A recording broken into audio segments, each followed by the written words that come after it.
حکمرانی ہے، نہ اس ملک میں کوئی قانون ہے، نہ آئین کے اوپر کوئی چل رہا ہے، نہ اخلاقیات، نہ انسانی حقوق، سب کو انہوں نے پامال کر دیا، جو اعظم سعدی جیسے بزرگ شخصیت کے ساتھ انہوں نے کیا ہے۔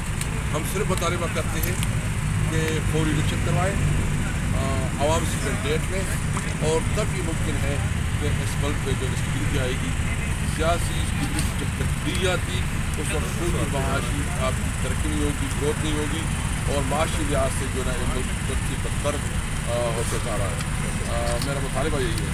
بسم اللہ الرحمن الرحیم۔ آج آنے کا مقصد یہ تھا کہ جو ایکٹنگ اسپیکر تھا، جب میں نے 127 استعفے منظور ہو چکے تھے وہ استعفے، اور جب یہ امپورٹڈ سرکار آئی، انہوں نے نئے اسپیکر صاحب نے حلف کے بعد اس فائل کو روک دیا۔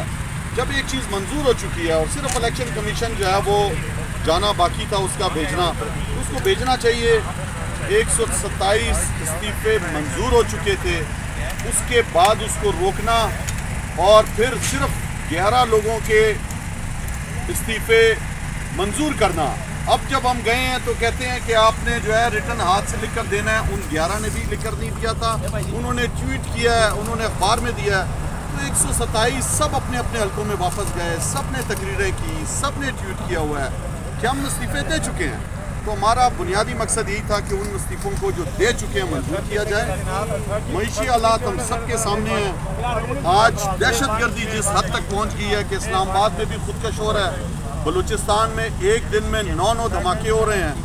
آپ کے خیبر پختونخوا جس میں ہم نے پاٹا کو مرج کیا، وہاں پہ صوبائی انتخابات کرائے، وہاں پہ بلدیاتی انتخابات کرائے، ترقی کی طرف جا رہا تھا، آج پھر دہشت گردی کا نشانہ بنا ہوا ہے۔